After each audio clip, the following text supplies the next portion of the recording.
This episode of 86 That is brought to you by Nanami Sushi Bar and Grill. If you're looking for the freshest sushi and authentic Japanese flavors just up the road in Austin, Nanami is the spot for you. From classic rolls to chef specials, it's perfect for a night out, date night, or just treating yourself.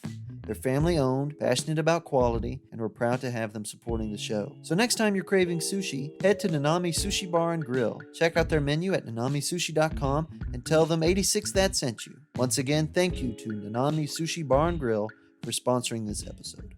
Listener, I have the flu right now, okay? But I'm still here recording this episode because I love these guys. It's just like Just please remember to cut my audio out when people are asking a question. Yeah, I'll make sure. Like the entire episode is perfect, and then you just have like at one point in the middle, John is just like. No, at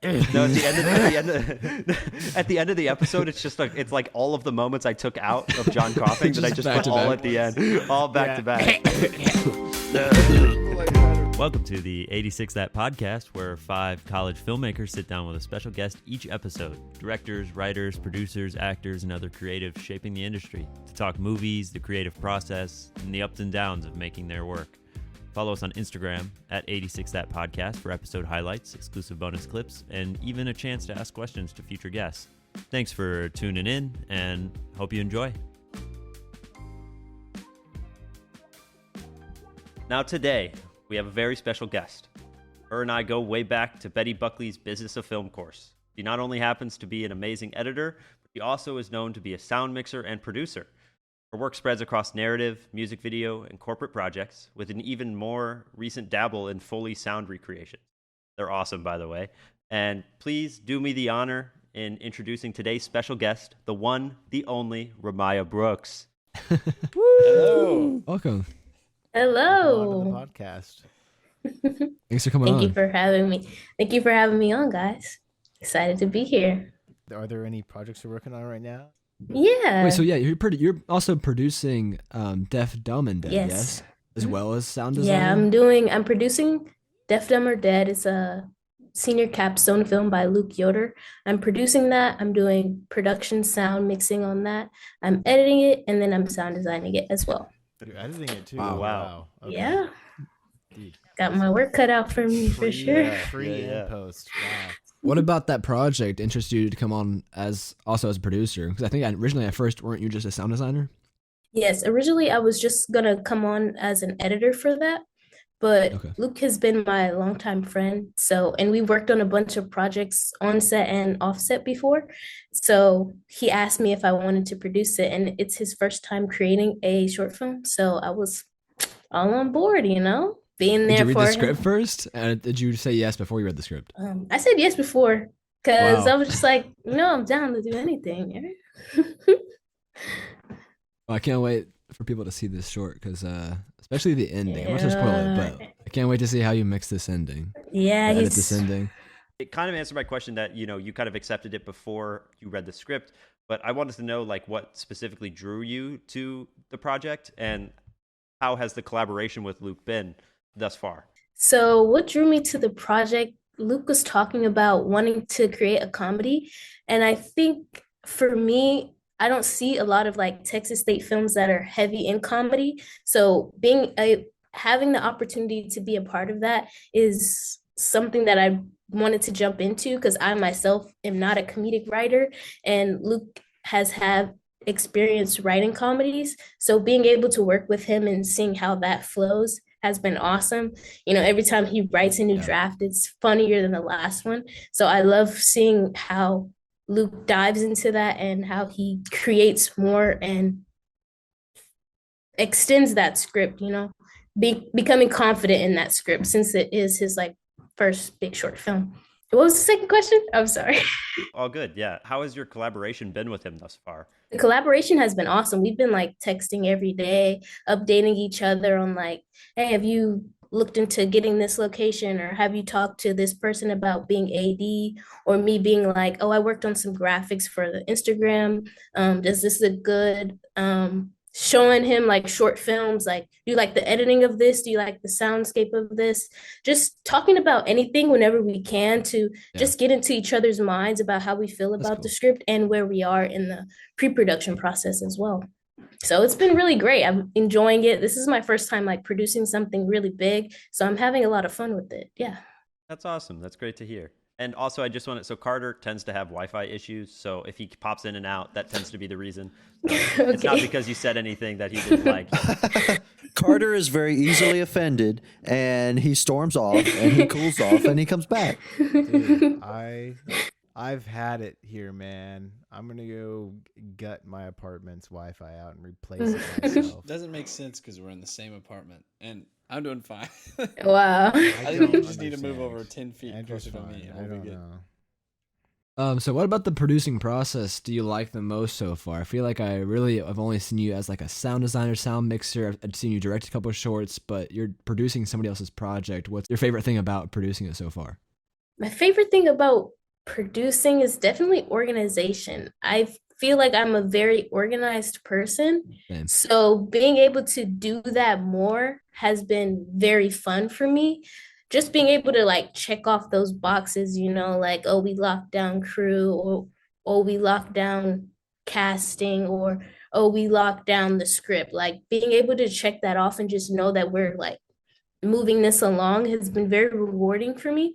And just in general, and I love being able to create something, like seeing it before and then being able to watch it after. Just being there for the whole process is very rewarding, and I love being there every step of the journey. What's your least favorite part?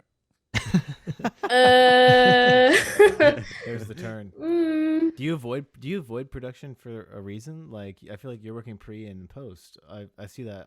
oh, myself set in- stuff? I see her Yeah. on sets, I feel I like, all do- the I time will- on your I- Instagram. Oh, Okay. yeah, I've done more production and post than like pre-production. Okay. Most of the time I do production, sound mixing, or boom mopping on set. I haven't been doing that as much because I've been mostly in post for like the last few months. What do you not like about Yeah. Oh, what do I guess- not like? Oh, yeah. What's the Can answer least it. favorite? I think just money. I feel like if money wasn't a thing, like films would be made all the time. It's just like finding the budget for it and like having it something to hold, something to grasp. Because I feel like in pre-production, something can go away like in the snap of a finger. Like you could lose a location, you could lose a crew member that you needed. So just being able to lose something very valuable in a split second is what I don't like about pre-production. That's a really good answer. Yeah. Yeah, I don't think I've ever heard that from anybody yet. So. When it comes to post sound, deaf, dumb, or dead, I see a moment in there where there's a lot of opportunity for like sound effect work. Yeah. I'm talking about, but Oh, like, yeah. what are you most excited about for post production sound on that? That's project? the ending. You can't spoil that. What do you mean? Yeah, I guess. Yeah, so basically Okay, we want you to then- walk through everything that happens in this story. Well, I like, can it doesn't- answer it without spoiling it. Yeah, I- I think so. For me, the most exciting thing I'm looking forward to doing post sound for that film is definitely music. Luke talked about wanting to have like specific genres of music for the film, and we were just discussing this today, like going through those genres and finding prominent artists that we connect the story with. And I think for me, a difficult thing about sound is like the score and having it connect to the film itself. I've been doing a lot of like sound design and sound recreations and stuff, and I feel like the most difficult thing is finding music that fits the story when it's already made, instead of like being in pre-production and you're able to be there for the process. Once it's already made, it's kind of difficult to find that sound. So me and Luke have been discussing that heavily, the type of music that we want to influence the story and the type of music that we want the audience to be able to connect to.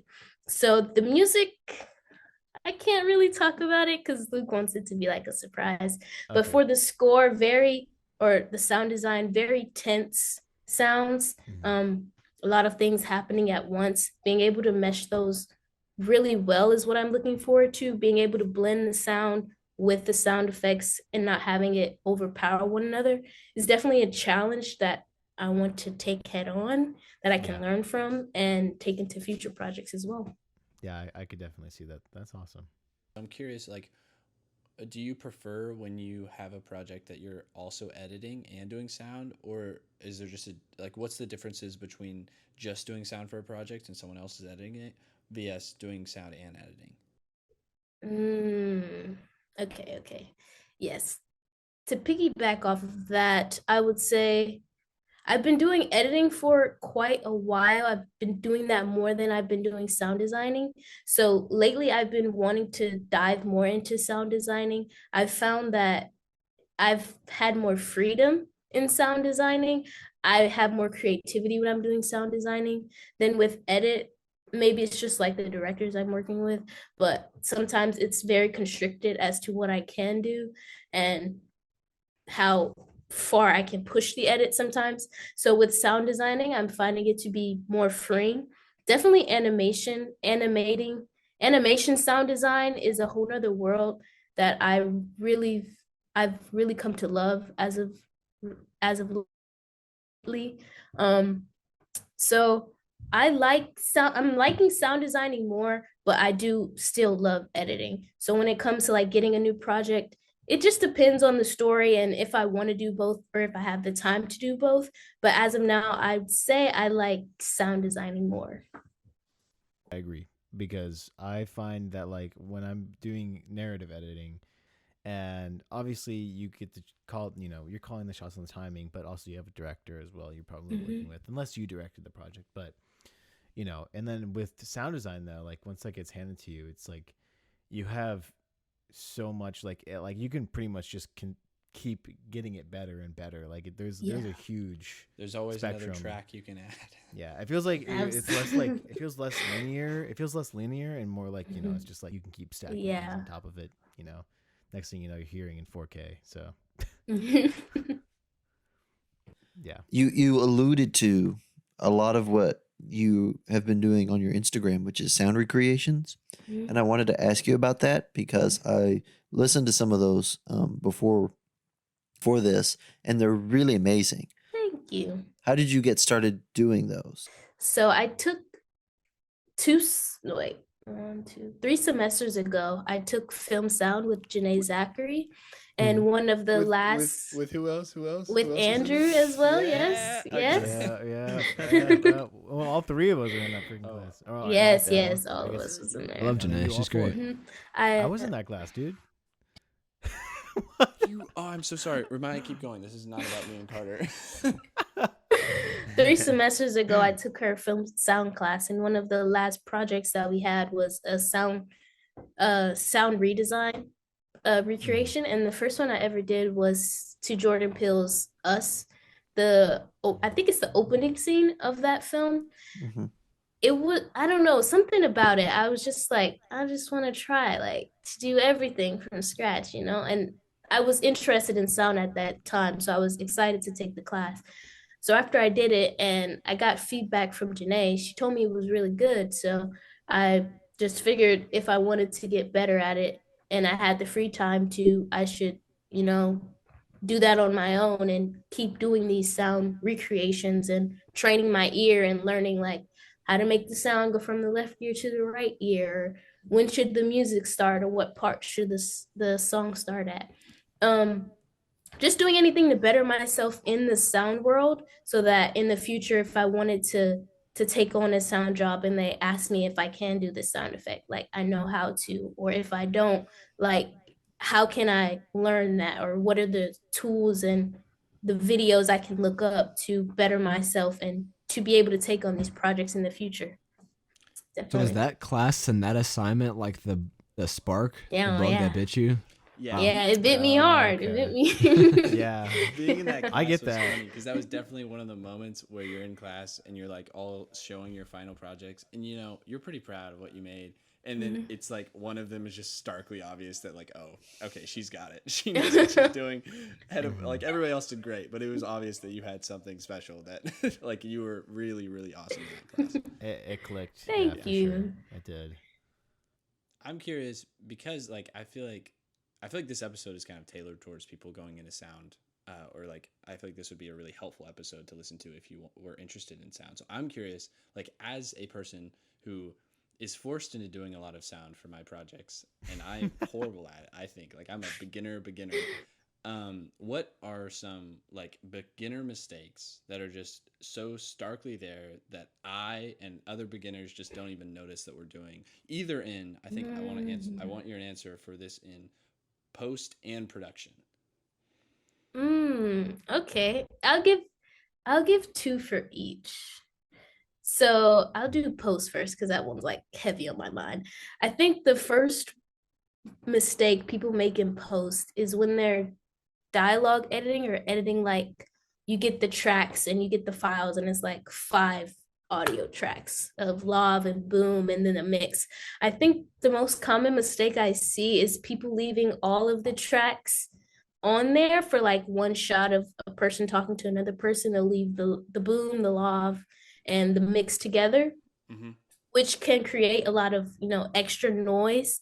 Whereas if you just have the lav for this shot, it'll make the sound cleaner.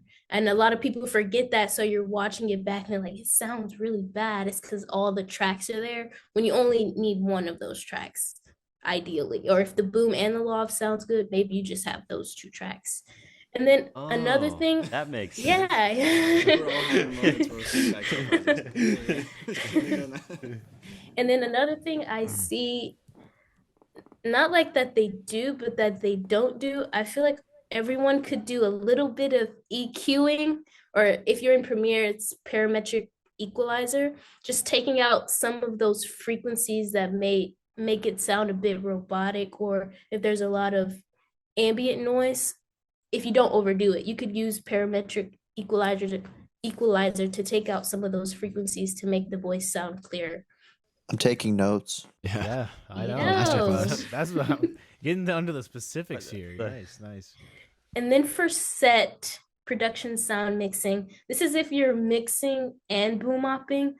A lot of people don't get the boom as close as they can. They'll just like stick it in the general area. Whereas if you're on set, you should be asking the cinematographer, like, can I get a frame line? And then you take the boom and you dip it in a frame and know where you're good and where you're not. Maybe for tracking shots, it'll be different and there's a lot of movement going on there. But if it's like a steady shot, you want to get as close to their mouths as you can. This is for when you're mixing. Sometimes people put the gain on extremely low. It should be hitting at least 20 decibels, 20 to 18, 12 decibels. 20 to 18 decibels at max, because if I get the audio, and I'm editing it and I'm looking at the audio on the timeline and there's no audio and I have to add like volume effects to like make it louder, it's going to distort the audio over time. So just making sure it's at least between, 20 or 30 decibels and negative 12 decibels when you're mixing on set. Those are my hot tips. Wow. Now that we're on like There you go. technical, I wanted to ask what application or website you use. 'Cause I feel like the sound effects you find are like incredible. I just use YouTube. I use YouTube Oh. and freesounds.org. Wow. There you Wow. go. Freesound.org is go. Now, It's every single go- person is go who has made every single person watching this listening to this needs to go to Ramiyah's Instagram and stop telling themselves, "Oh, I need to wait till I can get an Artlist subscription to do something cool." Look at Yo, wow. absolutely. Yeah. that makes me feel. You bad can 'cause I do literally have make Artlist, and I do not. I also did pay for Artlist recently. you can make So. anything sound like something else if you just like do some EQ. If you slow it down, you put some lo-fi effects on it, you can switch it up. I used to do like montage stuff for like video games, and so like that's where I got a lot of my editing experience, and so Mhm. that's how I sourced all my sound effects for that stuff, was just like on Freesound and YouTube. And that was it. So And it's free. and it's free. Exactly. Well, it's no surprise that you're a very talented sound designer and mixer. I noticed you create sound design almost as if it's his own character at times. which is really cool. Like in your short film, Allie, I saw on your portfolio on your website. Mm-hmm. And I want to ask, when directing your own work, how much does the sound design influence the way you write or shoot? Is it something you're thinking about from the very beginning, or have you found it to be more fun for you to discover things spontaneously in post? I think it's a little bit of everything. It's a little bit of everything. With Ali, though, I wasn't necessarily focused on the sound design as much because it was that particular project was for directing class. So I wasn't thinking Wow. about sound design as much. I was just wanting Wow, that the was great. story. Thank you. I was wanting the story to like stand out and the character to stand out. And we see her on that journey. And then in post, I was thinking, how can I use the sound to aid this? How can I use it to push the story along?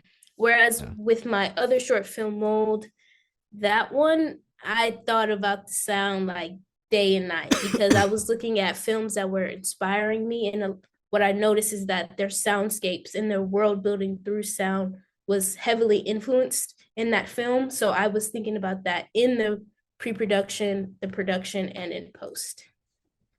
So it just depends on the project. Yeah. Well, while we're talking about your stuff and your portfolio, I can you hear me? I wanted to know just like what was your inspiration? Because I remember watching that for the first time and I thought it was amazing, and it was just like a really pretty short. And then, um, I guess like what was it like filming that? It was easy filming it. It was at my house, so I just brought Mm. my equipment to my to my house. Yeah. But shooting it, it was easy because I knew what I wanted. I had my like shot Yeah. list and I did not want to deviate from that because my Mm. cousin who's the actor in it, he's never acted before. And so he was like antsy to get it over with and be done with it. So I just wanted to like get the process just moving along and getting the shots, going and Mm. rolling. But he turned out to be a very beautiful actor, very natural in it. Yeah. He Super wanted to natural. be in more projects after that. So I feel like after he had a fun time, but on set he definitely wanted to get it over with. But shooting it Yeah. was very smooth. I shot it in like less than 8 hours because we had to keep taking breaks for him. Um, Yep. but then Yep. for the dialogue, we just went into a closet and I just recorded him saying the lines, and then I would like feed it back to him how he could say it, different ways he could say it. And yeah, it was a very chill process. I didn't want it to be too stressful because it was kind of like my first real short that I wrote, and it was his first time being in a short as well. Kind of going back to the sound recreation, what is your thought process when like choosing your different scenes, and like what is special about each of those scenes that you've chosen? Hmm. I think for me, when I'm choosing one, I think like, what haven't I done before? What's something new I can learn? What's something new I can try? What's a genre that I haven't done before?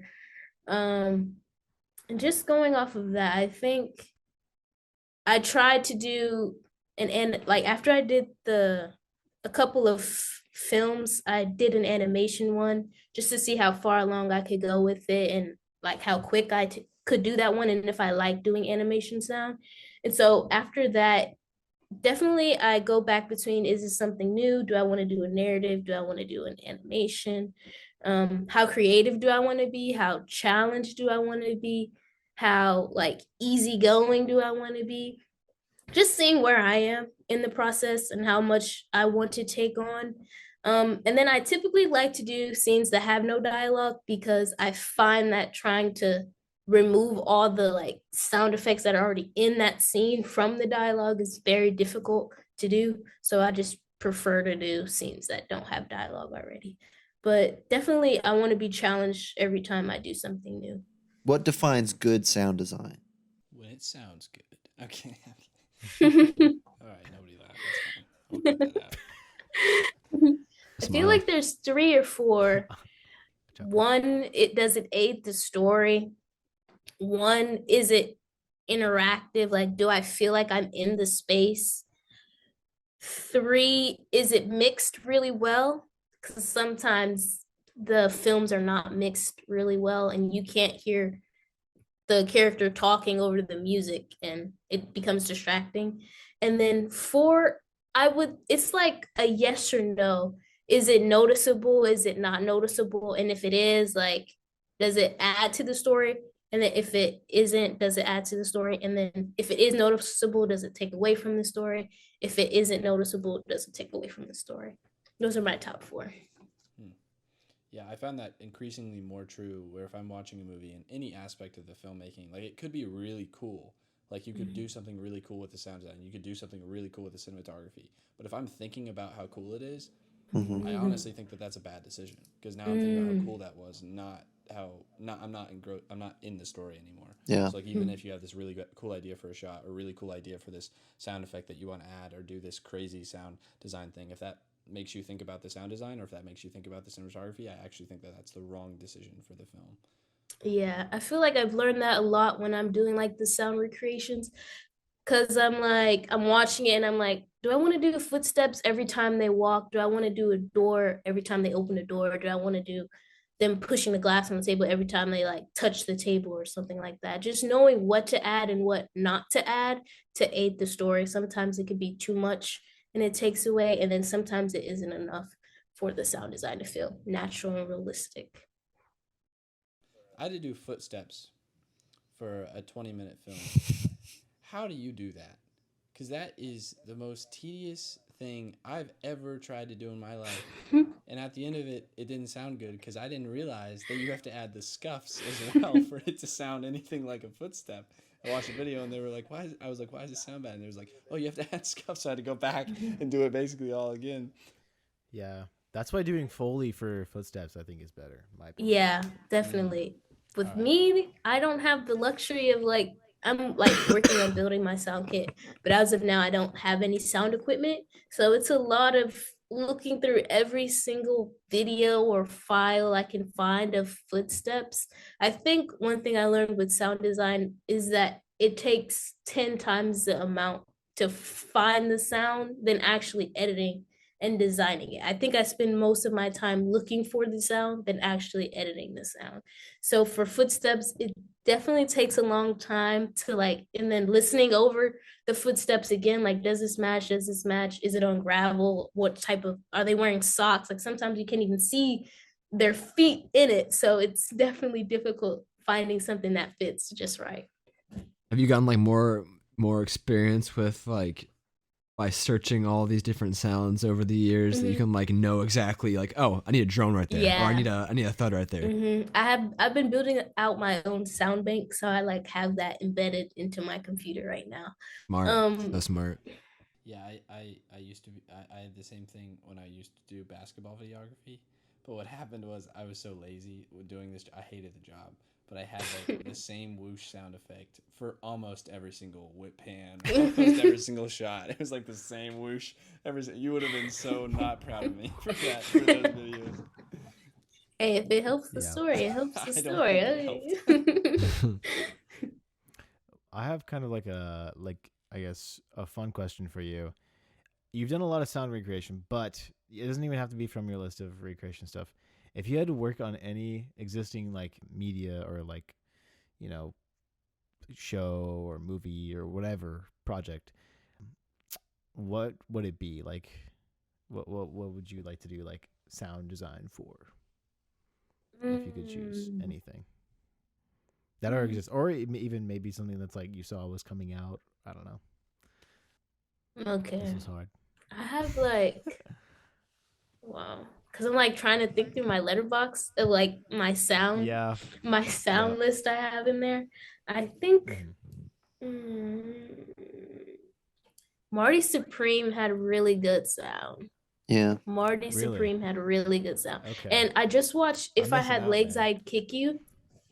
If I Had Oh yeah. Okay. Legs, I I'd Kick You. The sound mix on that is phenomenal. Mm. If I I had have like not the seen that yet, opportunity to but just watch them like edit that, that would just make my day. If I just got to run coffee for them and watch them yeah, just put sit everything in the editing together. house, just Yes, watch. it's Yeah.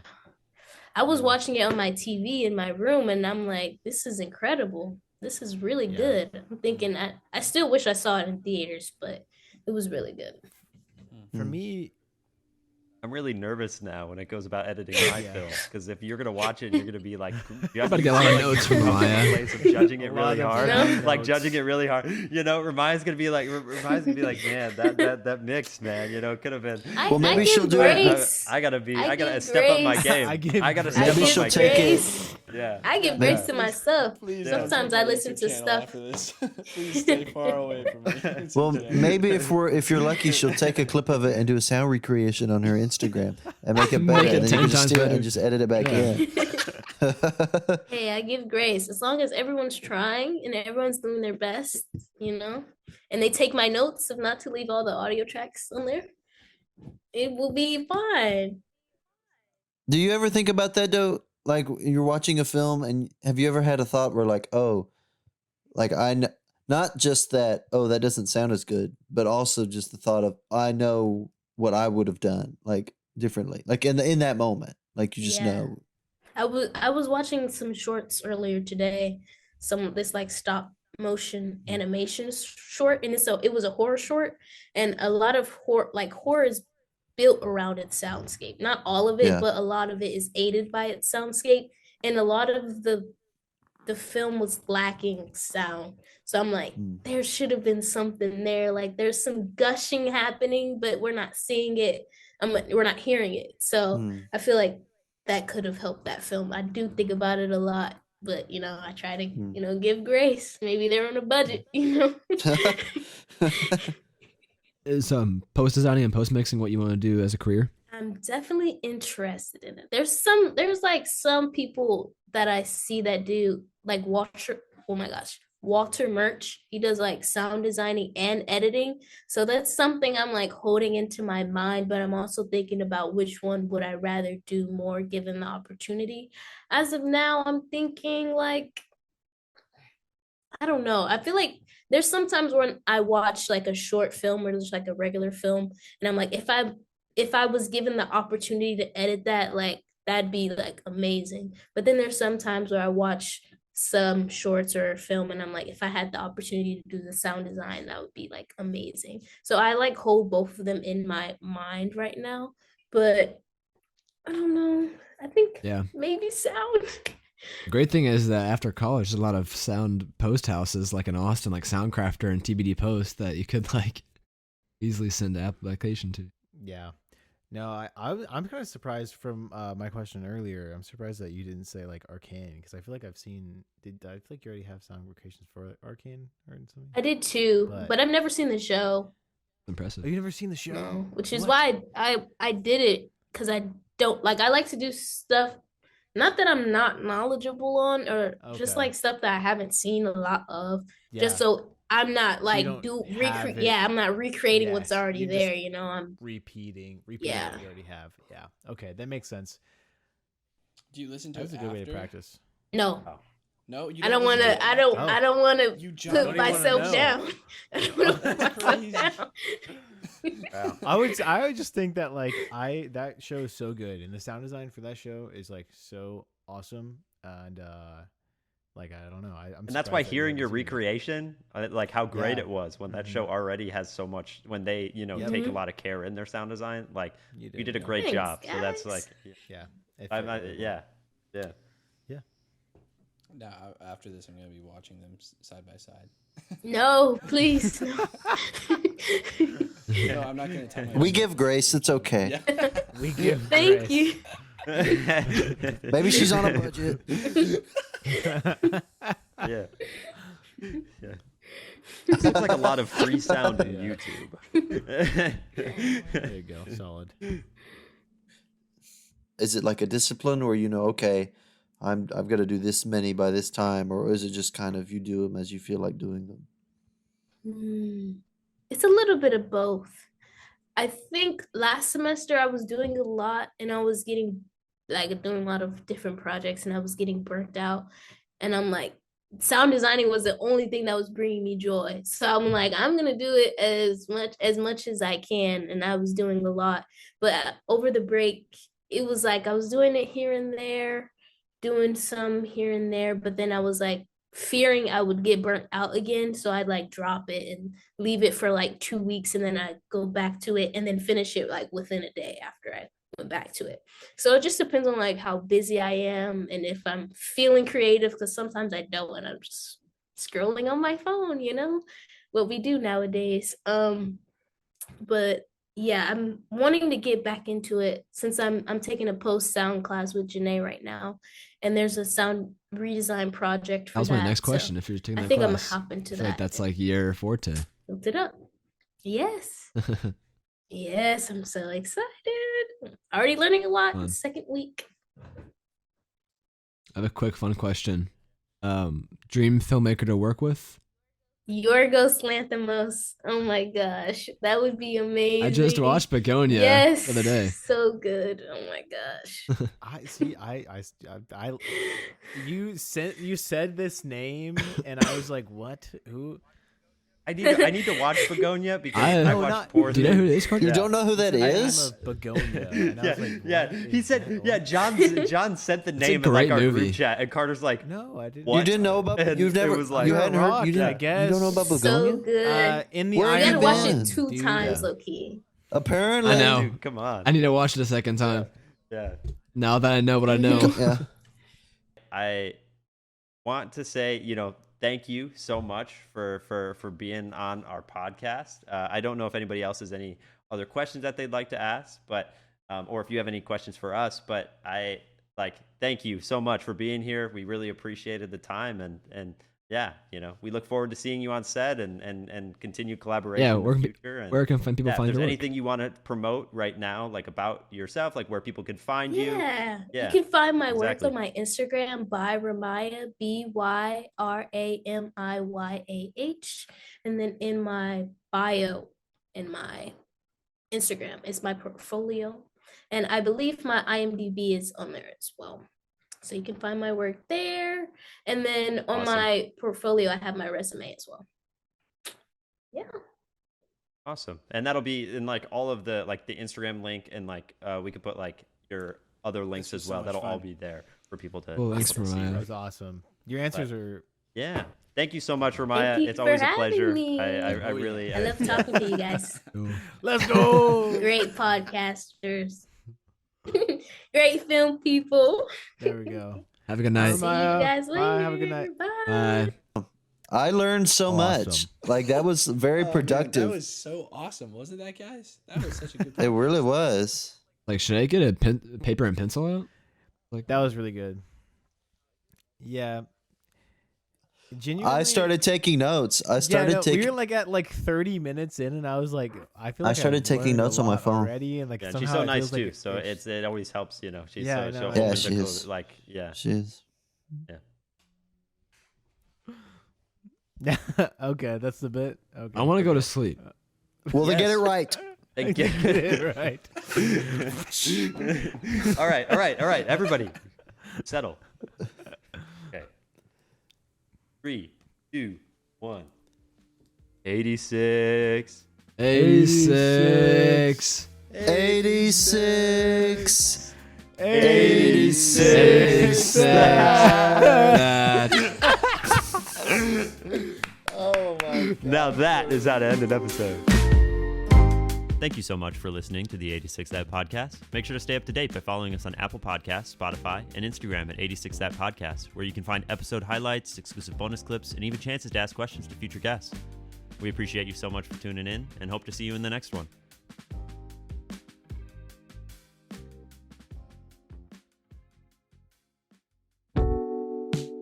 Them supporting This the show. episode of The next time you're 86 craving brought to you sushi, by head to Nanami Sushi Bar and Grill. If you're looking for the freshest sushi and authentic Japanese flavors just up the road in Austin, Nanami is the spot for you. From classic rolls to chef specials, it's perfect for a night out, date night, or just treating yourself. They're family owned, passionate about quality, and we're proud to have them supporting the show. So next time you're craving sushi, head to Nanami Sushi Bar and Grill. Check out their menu at nanamisushi.com and tell them that 86 That sent you.